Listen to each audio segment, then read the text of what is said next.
இன்னொரு பக்கம் கட்சிக்குள்ள பிரசாந்த் கிஷோட 7 மணி நேர சந்திப்பு வீட்டுல சந்திச்சிருக்காரு அப்படின்றாங்க.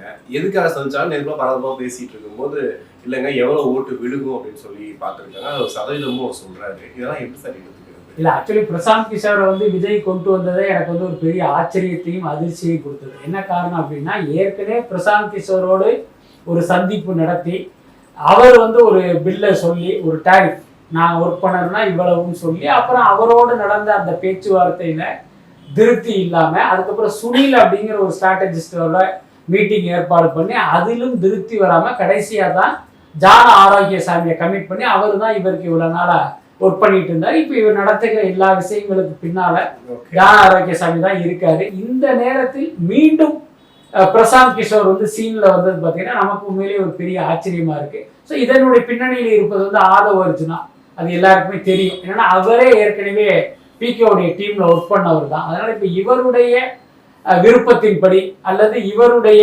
எண்ணத்தின்படி அவர் உள்ள வந்திருக்காரு அப்படின்னு தான் நம்ம எடுத்துக்க வேண்டியதா இருக்கு.